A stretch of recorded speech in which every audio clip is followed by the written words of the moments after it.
तो मैं इस टाइम 18 ईयर्स ओल्ड हूँ और इस वीडियो में मैं तुम्हें वो सब बताऊंगा जो मैंने अपने पिछले 5 साल के रिलेशनशिप्स के एक्सपीरियंस के बारे में सीखा है।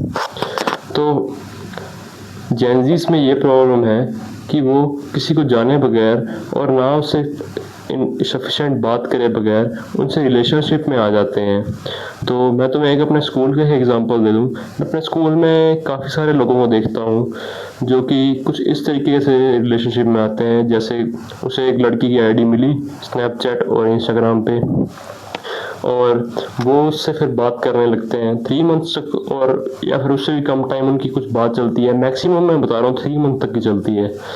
तो उनकी बात चलती है और कुछ टाइम बाद उनकी रिलेशनशिप टूट जाती है। फिर उसके बाद क्या होता है, वो उसी सेम लड़की को या लड़के को गालियां देने लगते हैं, एक दूसरे की बदनामी करने लगते हैं। तो ये आजकल के जनरेशन्स में बहुत ज़्यादा एक तरीके का, तुम कह लो कि आई डोंट नो इसे क्या कहें, पर इस चीज़ को मैं तुम्हें बताऊंगा कि कैसे ओवरकम करें। तुम्हें लगता होगा कि सामने वाला पार्टनर तुम में इंटरेस्टेड है और तुम भी उसमें इंटरेस्टेड होते हो कहीं ना कहीं, पर तुम इंटरेस्टेड उसमें किस कारण से होते हो? अगर तुम सामने वालों में इंटरेस्टेड हो, यानी अगर तुम सामने वाले को पसंद करते हो किसी के उसके आउटर फीचर्स के कारण, जैसे कि उसकी पर्सनैलिटी, जैसे कि उसके लुक्स, तो तुम समझो क्या एक्चुअली में वो होता ही है। क्या होता है कि वो तुम उसे लव नहीं कह सकते। तुम अगर किसी को उसके आउटर फीचर्स, पर्सनैलिटी और इस सब से पसंद करते हो, तो तुम्हें बता दूं कि सामने वाला ये सब अपने अंदर के जो रियल सेल्फ होते हैं उसको छुपाने के लिए कहीं ना कहीं यूज करता है। मैं ये नहीं कह रहा कि सभी अपने रियल सेल्फ को छुपाने के लिए पर्सनैलिटी और आउटर फीचर्स जैसा नकाब पहनते हैं। तुम ये समझो कि कुछ लोग होते हैं जो ऐसा करते हैं, कुछ लोग ऐसे भी होते हैं जो अपने आप की बेटरमेंट के लिए ये सब करते हैं, क्योंकि एक अच्छी पर्सनैलिटी होना भला किसे पसंद नहीं, अच्छा दिखना भला किसे पसंद नहीं। तो वही चीज़ है। पर तुम्हें क्या करना चाहिए, तुम्हें किसी के आउटर अपीयरेंस के कारण उससे अट्रैक्ट कभी नहीं होना चाहिए। तुम्हें उसके इनर सेल्फ को देखना चाहिए, तुम्हें उसको अंदर से तुम्हें देखना चाहिए what's is going on underneath his और हर। यही चीज़ होती है। अगर अब इसका मतलब ये नहीं कि तुम उसके अंदर उसका ऑपरेशन करके उसकी छाती चीर के उसके अंदर देखने लग जाओ, नहीं। तुम्हें अगला क्वेश्चन यही अराइज होता है कि तुम उसे ऑब्जर्व कैसे करो, तुम उसे एक्सपीरियंस, तुम उसे फील कैसे करो कि उसके अंदर क्या है, what's are their true feelings, वो अंदर से असली में कैसे दिखाई देते हैं। तो ये सब करने के लिए तुम्हें उनके साथ टाइम स्पेंड करना चाहिए, तुम्हें ज़्यादा से ज़्यादा टाइम उनको देना चाहिए। और इससे क्या होगा, एक तो तुम उसे समझ पाओगे और तुम्हें पता चलेगा कि ये पार्टनर तुम्हारे लिए कितनी वैल्यू अपने पास होल्ड करता है। तुम्हें मैं एग्जांपल देता हूँ सी बम का। तो क्रिस बमस्टेड एक बॉडी बिल्डर था। जब वो अपने करियर की स्टार्टिंग में अपने एक लड़की से मिला, वो भी कुछ इस female body building related activities का कुछ पार्ट थी। तो वो उससे मिला बैक स्टेज पर और वो उसको बोलता है कि मतलब वो उससे काफ़ी इम्प्रेस हुआ और बैक स्टेज उनकी आपस में कुछ बात हुई जिससे वो फ्रेंड्स बन गए। और फिर आगे चलकर वही लड़की जो बॉडी बिल्डर थी, आई डोंट नो उसका नाम क्या था, वो शिवम की अब प्रेजेंट में वाइफ है। तो उसने एक बहुत मेजर रोल प्ले किया शिवम के करियर को टॉप तक पहुंचाने के लिए। तो क्योंकि वो भी एक सेम फील्ड में थी और शिवम भी सेम फील्ड का था, तो एक तरीके से उनका एक इंटरफेरेंस कंस्ट्रक्टिव वाला हुआ जिसने शिवम के करियर को टॉप की ऊंचाइयों पर पहुंचा के रख दिया।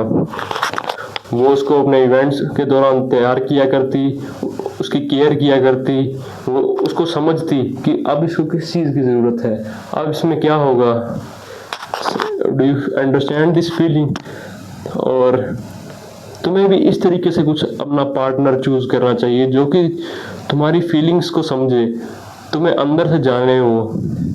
तो हमारे टीचर ने एक बारी बहुत अच्छा एग्जांपल दिया था। तब उस टाइम पे 11th में एक वेव्स करके कुछ चैप्टर हुआ करता था। तो उसमें क्या सीन था कि एक कॉन्सेप्ट था कि constructive and destructive interference of waves. तो उसमें ये रहता था कि दो वेव्स सिमिलर नेचर की अगर एक दूसरे में इंटरफेयर करती है, यानी एक दूसरे से मिलती है, तो उनका जो एम्पलीट्यूड होता है वो काफ़ी ज़्यादा हाई हो जाता है। और वहीं दूसरी तरफ अपोजिट नेचर की जब वेव्स कोलाइड करती है, मिलती है, और जो उनका एम्पलीट्यूड होता है वो बिल्कुल कम रह जाता है। तो यही हमें भी सीखने को मिलता है इससे कि अगर हम एक अच्छा पार्टनर चूज करते हैं, वो हमें अपने करियर की बुलंदियों पर ले जाता है, और वहीं दूसरी तरफ एक ऐसा पार्टनर चूज करते हैं जिससे हमारी वाइब ही मैच नहीं होती, जिसको हमने उसके आउटर ब्यूटी, उसके आउटर अपीयरेंस के कारण अप्रोच कर लिया और उससे रिलेशनशिप में भी आ गए, पर हमारी कभी उससे वाइब मैच कर ही नहीं पाती, क्योंकि वो अंदर से कभी हमारे से होता ही नहीं है। अगर आप अपने दूसरे पार्टनर के लिए 10 आउट ऑफ 10 हो, 10 out of 10 in the sense कि आपके गोल भी वो ही गोल्स हैं जो कि उनसे मैच हो रहे हैं, और आपकी पर्सनैलिटी, आपका जो पर्सनैलिटी तो मैं नहीं कहूँगा, जो आपका इनर सेल्फ है वो भी उनसे मैच कर रहा है। ज़रूरी नहीं कि मैच करे, आपको उसको जानना ज़रूरी है, आपको उसको समझना ज़रूरी है। आपको किसी के लिए अपने आप को चेंज करने की ज़रूरत नहीं है, आपको किसी की जैसा बनने की ज़रूरत नहीं है। आप जैसे हो आप वैसे ही रहो, वो ज़्यादा अट्रैक्टिव दिखाएगा आपको, वो आपको ज़्यादा यूनिक दिखाएगा। तो लास्ट में एक एग्जांपल देता हूँ कि अगर आप किसी को उसके आउटर अपीयरेंस के कारण लव करते हो, पसंद करते हो, तो वो लव नहीं है, दिस इज ऑब्सेशन। और अगर आप किसी को उसकी पर्सनैलिटी और वो कितना चार्मिंग है इस तरीके से अगर आप उसको पसंद करते हो, तो वो लव नहीं, उसको सिर्फ लाइक करते हो। और लव और लाइक में यही फ़र्क होता है कि when you love a flower you daily water it, but when you like a flower you plug it. तो इस एग्जांपल से आई होप कि आपको रिलेशनशिप्स का आइडिया हुआ होगा। मैं तो अभी फ़िलहाल कोई रिलेशनशिप्स में नहीं हूँ, पर ये जो वो सब था जो कि मैंने अपने इस एक्सपीरियंस के दौरान रिलेशनशिप्स के और जितने भी स्कूलिंग के एक्सपीरियंस थे उनमें ये सब मैंने सीखा, वो इस वीडियो में मैंने बताया है। आई होप कि आपको ये वीडियो हेल्प करेगी आपके एक अच्छे पार्टनर को चूज़ करने के लिए। और तो मिलते हैं नेक्स्ट वीडियो में, तब तक के लिए बाय।